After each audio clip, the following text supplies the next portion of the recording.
Ndio. Karibu kwa kikao hiki. Asante sana. Watu wa Northern Kenya wanangoja kikao hiki sana kwa sababu ya tamishi yako ya kusema ya kwamba hii region ya Northern Kenya, lakini kwa sababu ya watu wa viongozi wa region. Tafadhali sana.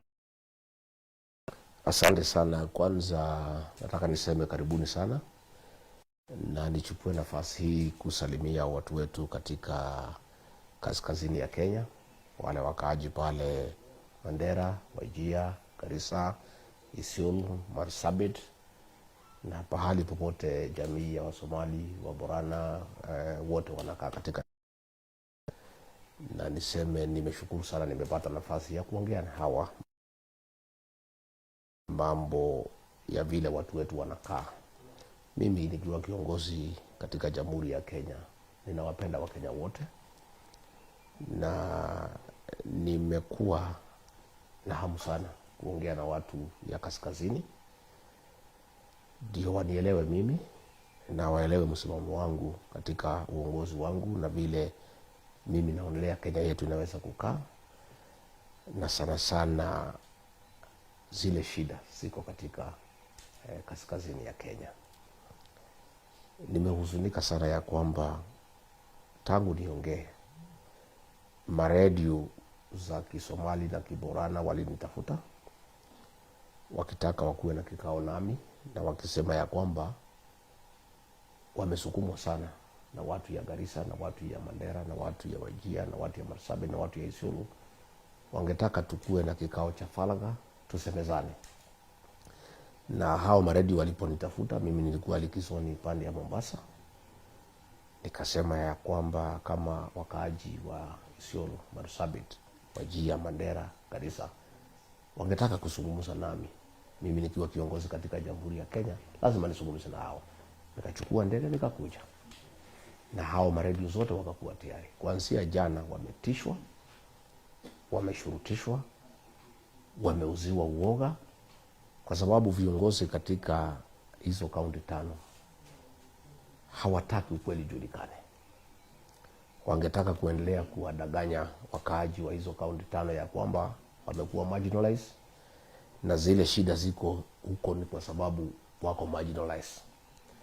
Na walijua mimi nitaeleza wakaaji kinagaubaga ni kwa sababu gani umaskini umeendelea kuenea,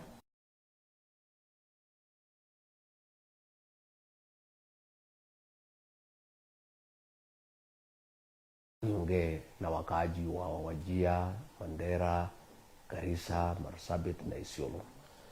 Na hao vijana wakauziwa uoga, wakaogopa na wakakosa kufika. Lakini kwa wale wachache wamefika, tutaendelea. Lakini mimi ningetaka niambie hao viongozi wa Northern Kenya ya kwamba watu ya huko si watumwa wenu. Mumewakalia siku mingi, mumewaumiza siku mingi, pesa zao mumetumia vibaya, wamepata shida. Hiyo maneno yote mumefunika, hamtaki ijulikane. Wakati umefika wakaaji wa Northern Kenya wajue ukweli, ndio waanze safari ya ukombozi, ya kujikomboa kutoka kwa uongozi baya na uongozi ya kuwaumiza na kuwashurutisha.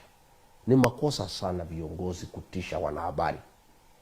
Wasiongee na kiongozi wa Jamhuri ya Kenya ndio wananchi wasijue ukweli kinagaubaga. Lakini niseme kikwetu iko msemo inasema mimba ya mwanamke hata ukificha, kuna miezi inafika, ile mwezi ya 7, mwezi ya 8 lazima ionekane. Shida za kaskazini mwa Kenya lazima sasa zijulikane, na huyu Rigathi Gachagua amejitolea kusaidia watu wa kaskazini mashariki na kaskazini even more than I had decided yesterday, kwa sababu nimeona iko shida. If the leaders in that region do not want the people to know the truth, then there is a very big problem. Somebody must help the people of Northern Kenya. Because sasa sisi tulitaka tuongee na wananchi, tuwaeleze zile hela zimeletwa huko na serikali ya county, zile pesa zimeletwa na CDF, zile pesa zimeletwa na Equalization Fund, na hakuna maendeleo, na tuwaambie ni kwa sababu gani. ndio waanze kuuliza viongozi maswali. Sasa hao viongozi tangu niongee wamepata shida pale, kwa sababu wananchi wameanza kuchanuka na kuelewa ni nini naendelea, na wao ningewachanua zaidi kwa kuwaeleza kinagaubaga ni mambo gani naendelea na ni kwa nini maendeleo imekosekana pale. Lakini hao viongozi wameshurutisha wanahabari, wamewatisha, wameuzia uoga, ndio wazee na wamama wasipate kupata mimi kwa redio. Lakini tunashukuru Mwenyezi Mungu kwa sababu ya teknolojia. Sasa tuko na mtandao, tuko na digital platform. Mimi ninajua hata kama wamekataza sisi kuongea kwa redio, ndio watu nyumbani wale wazee na wamama wasisikie maneno. Mimi najua vijana wetu wa Gen Z, mimi najua online warriors wakiborana wakisomali watapata hii moja kwa moja kutoka peji yangu, kutoka zile platform ziko tayari. Na wale wazee na wamama ilikuwa ni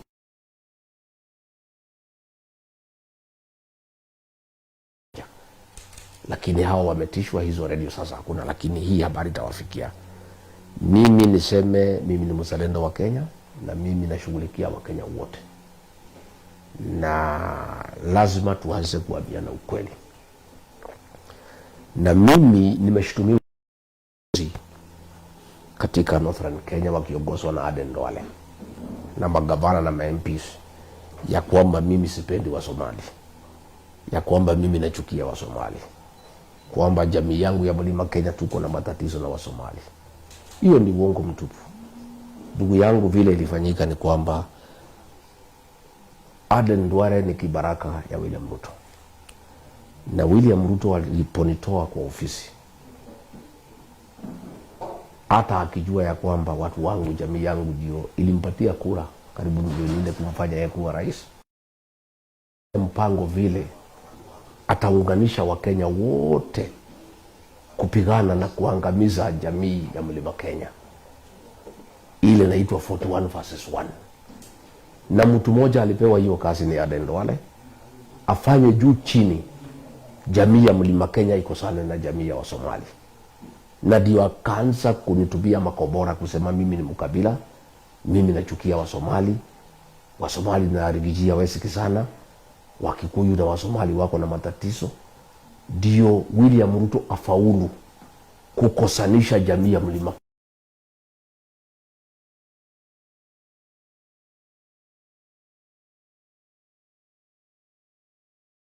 hapa. Nasimama mimi ni wa dhati wa ukweli wa jamii ya Wasomali, kwa sababu jamii yangu ya Mlima Kenya na Wasomali sisi ni kitu kimoja. Sisi ni wafanyabiashara, sisi ni watu ya kujitafutia, sisi ni watu ambaye tuko na bidii. Sisi watu ya Mlima Kenya na Wasomali tunafanya biashara pamoja, na katika uchumi wa Jamhuri ya Kenya, jamii ya Wasomali na watu ya Mlima Kenya tunachangia kiwango kikubwa sana kuendeleza uchumi wa Jamhuri ya Kenya. Na jamii ya Mlima Kenya na Wasomali hatuwezi wachana. Sisi ni kama chana na pete. DNA ya Wasomali na DNA ya watu ya Mlima Kenya ni moja. Sisi ni watu ya bidii, sisi ni watu ya biashara, sisi ni watu ya kutafuta, na sisi ni watu ya kwenda kila pahali katika Jamhuri ya Kenya kutafuta. Pale Karatina, bucheri zile zote zinatuzia nyama ni za Wasomali. Pale Nyeri town Wasomali ndio wenye kuvuma. Hii Thika wamejaa hapo. Pale Nakuru wao Wasomali wako kila pahali Kikuyuni. Tunafanya biashara pamoja. Hapa hii Isili, siku tulikuwa na ile Garissa mall, tuko na hizo mall zimekuja. Ile biashara iko hapa Isili ambayo inasimamiwa na Wasomali. Ni watu ya Mlima Kenya. Na wanaketi pamoja,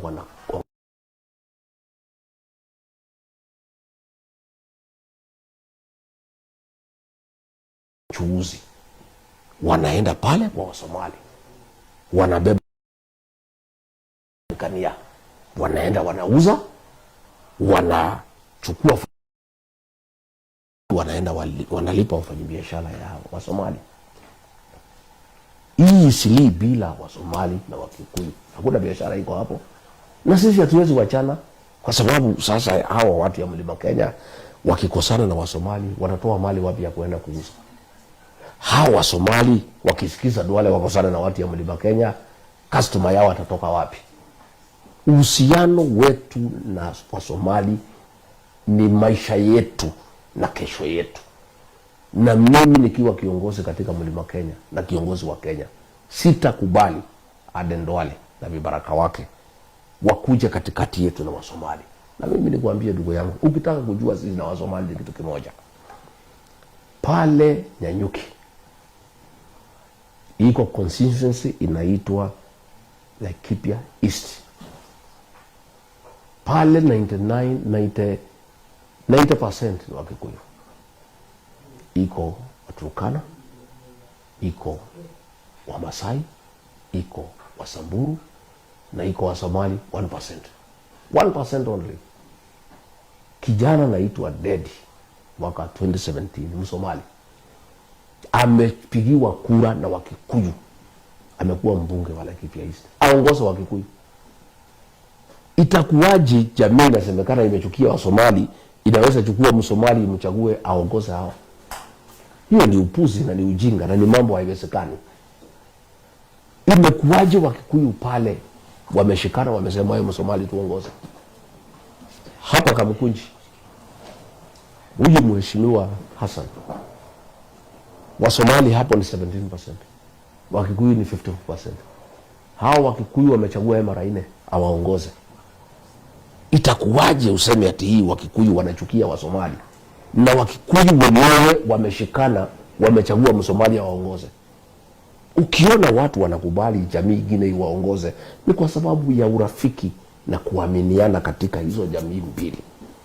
Na mimi ndio nasema nikiwa kiongozi pale Mlimani, nitafanya kila juhudi kuhakikisha ya kwamba uhusiano kati ya jamii ya Wasomali na jamii ya Mlima Kenya, hatutakubali Ruto aingilie kupitia Duale, kwa sababu Ruto ndio anatumia Duale, na Duale ndio mwenye kuleta uhasama na fitina na propaganda ya kwamba sisi tunachukia Wasomali. Kama tungekuwa tumechukia Wasomali, si tungekuwa na shida nao Karatina, tungekuwa na shida nao Nyanyuki, tungekuwa na hao shida Nakuru. Sisi na Wasomali ni kitu kimoja, na huyu Duale hawezi ongea kwa niaba ya jamii ya Wasomali. Yeye anasema ati ndio kingpin ya Wasomali. Ati kama yeye ameongea Wasomali wameongea. Kama yeye amefurahi Wasomali wamefurahi. Kama amekula Wasomali wamekula. Kama ameshiba Wasomali wameshiba. Sasa yeye anataka kuunganisha jamii ya Mlima Kenya na jamii ya Wasomali.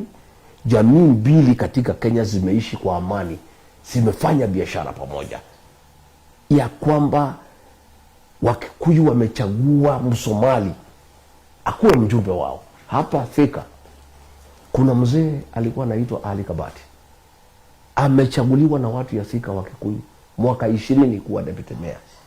Wakikuyu wanaenda wanasema huyu mzee hana dhuluma, anapenda haki, ni mtu ya maendeleo, hana ubaguzi, wanamchagua.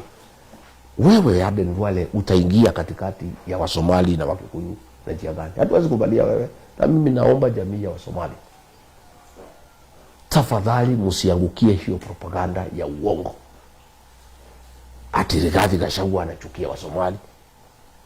Rigathi Gachagua anachukia Wasomali namna gani na jamii yake ya Mlima Kenya anapenda Wasomali? Mimi mwenyewe Rigathi Gachagua anafanya biashara na Wasomali. Iko mzee mmoja anaitwa Abdurrahman Abdi, rafiki yangu, tumefanya naye biashara mwaka 30. Na wacha nikwambie ndugu yangu, mimi napenda Wasomali sana kwa sababu ni watu ya haki na ukweli kama mimi. Mimi ni mtu ya ukweli na ni mtu ya haki. Msomali mkikubaliana kitu, hakuna haja ya kuandikania. Mimi leo nikitaka shilingi milioni 3 nipigie Wasomali marafiki zangu hapa Nairobi, italetwa hapa asubuhi bila kuandikania, na mimi nitakuja nirudishe hiyo. Deputy President ya Msomali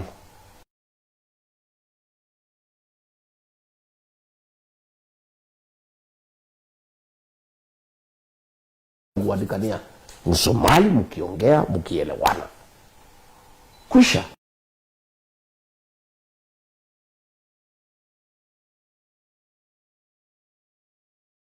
Nataka leo nikiongea na jamii ya Wasomali niwaambie Rigiji ni rafiki wenu, jamii ya Mlima inawapenda, nyinyi ni our business partners na hatuwezi wachana. That is our relationship. Juzi tulipokuwa tunaongea mambo ya cousins, nikaenda Ukambani nikasema nyinyi ni our cousins, nikaenda Mijikenda our cousin, Kisii our cousins, Baluya our cousins.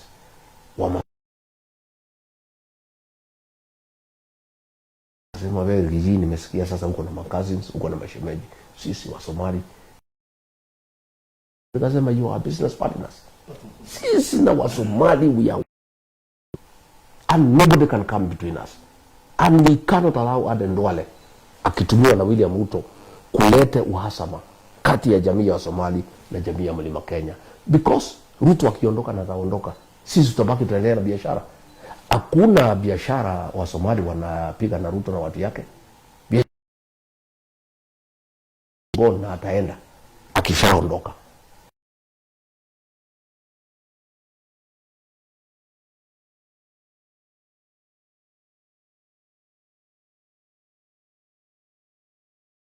Na mimi naomba jamii ya Wasomali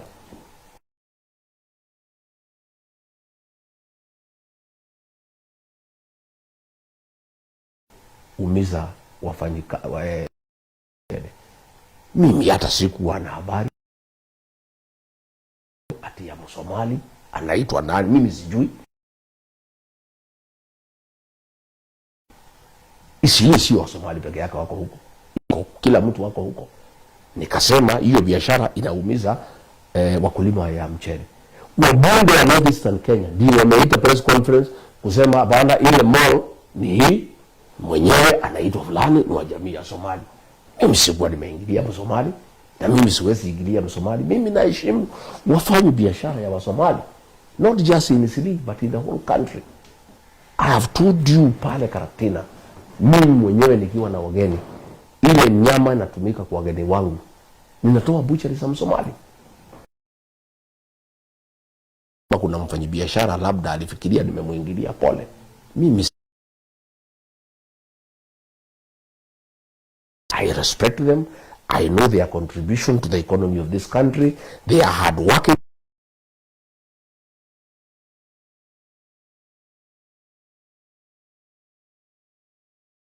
Rigiji anapiga wafanyabiashara ya Wasomali. Wapi mimi? There is one person who was ile biashara wanafanya na Ruto inatuangaisha kama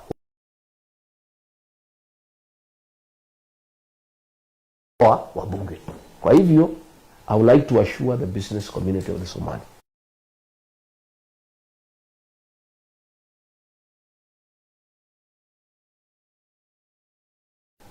na support biashara, na ndio naona mimi napigania wafanyabiashara kwa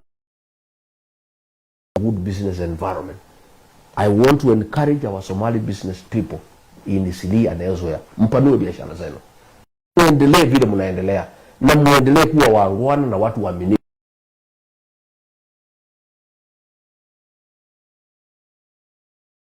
Given a choice in this country to do my first priority is a Somali. Hakuna haja ya wakili, hakuna haja. Mimi nikitaka chochote ambaye hainisumbui. Iko wakati nilikatakata property yangu pale Embakasi, niliuzia Wasomali kwa sababu sina hasara ya wakili. Wengine nikiwaambia nimuuzie kitu, aleta wakili yake, nilete yangu, nikuliwe 200,000. Nikitaka kuuzia Msomali plot yangu, akihakikisha ni yangu, akifanya saja kiona ni yangu, sana hakuna kuandikania, maneno naisha. Kwa hivyo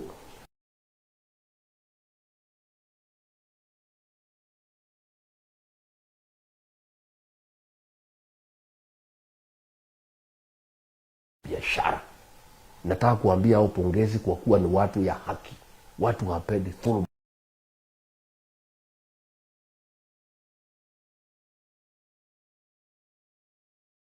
Wajue watu ya Mlima na watu ya Northern Kenya we are one people. Watu wangu wamejaa pale Garissa, ndio wanafanya biashara hapa na Wasomali, wamejaa Wajir, wamejaa Mandera, hii Isiolo niko na watu wamejaa huko.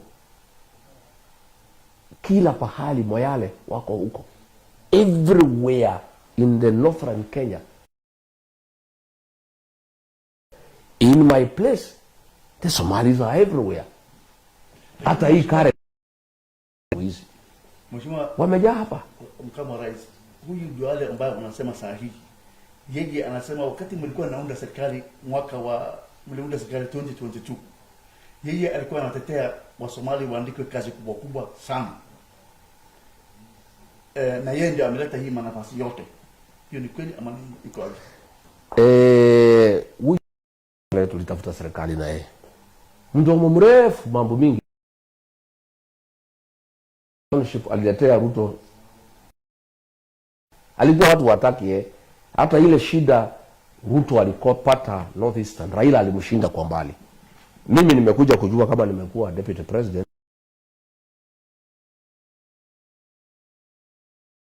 na tulikosa kura mingi sana kwa sababu ya huyu Aden Duale, kwa sababu anataka kukali.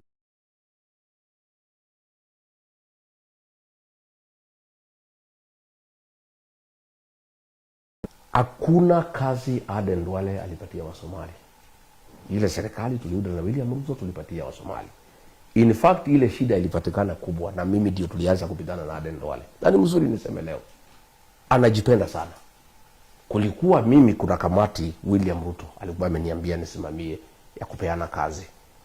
Watu majina naletwa, tunaangalia, tunasikizana. So William Ruto anasema lete majina. Mimi nikaanza kusikia malalamiko Mandera, nianza kusikia malalamiko Wajia, nimeanza kusikia malalamishi Isiolo, kila pahali. Hata Garissa ingine nasikia. Huyu Duale alikuwa analeta majina ya ile watu ambaye ni vibaraka wake, wabudu, wale ambaye ni sycophants wake.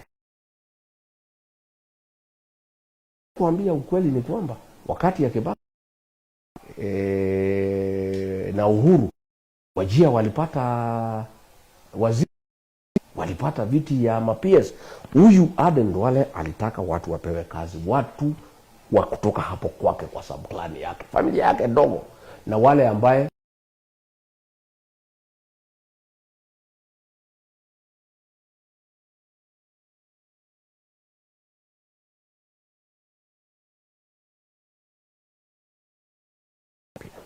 na mimi nilikuwa dio na tukakuwa na ni ofisa ambaye anajulikana, anaheshimika katika Jamhuri ya Kenya, William Ruto. Sasa ile tumepata serikali, mimi Mohamed Saleh ambaye alitusaidia. Huyu ni mtu ambaye anatosha kuwa permanent secretary because alikuwa provincial commissioner. Huyu alimaliza ugaidi.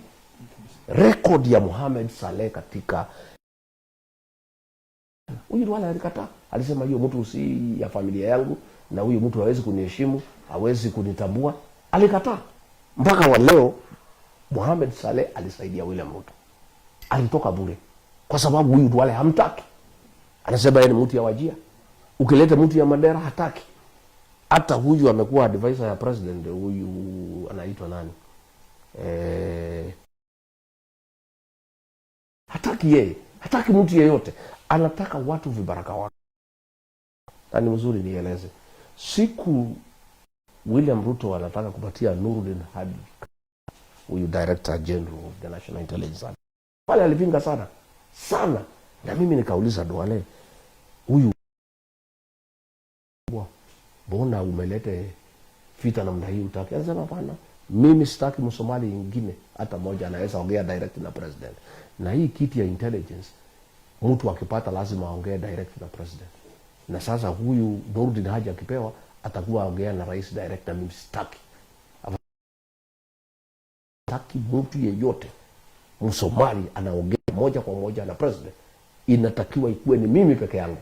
Mimi ndio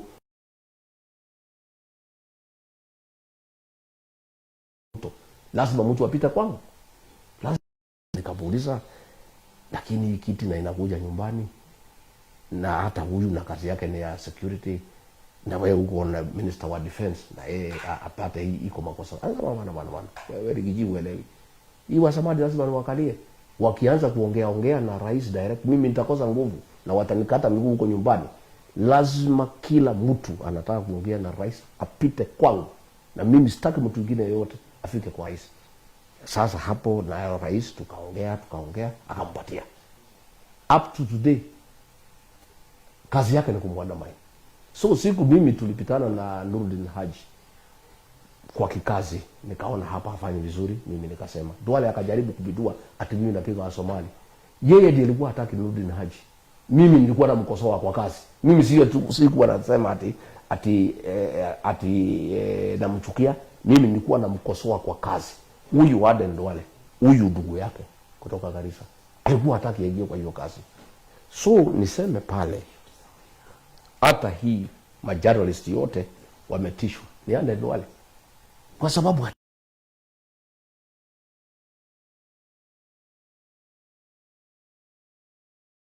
sana na watu Wajia, nimeongea na watu Mandera. Kama huyu Aden Duale ndiye ataongoza hii kampeni ya William, aoni watu wengine kama ni watu, anataka kupigia watu. Alikoroga wanajeshi, na unajua wanajeshi hataki.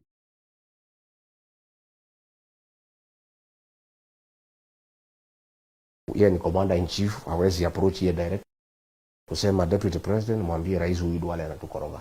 Atupigia kelele kama watoto mbele ya wadogo wetu. Na unajua kwa jeshi iko chain of command.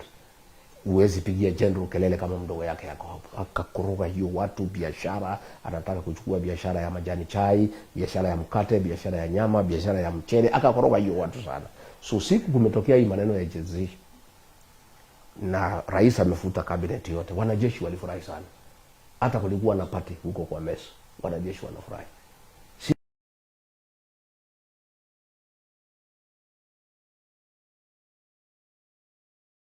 Ndio alimtoa baada ya wiki mbili, alikuwa amemweka defense. After 2 weeks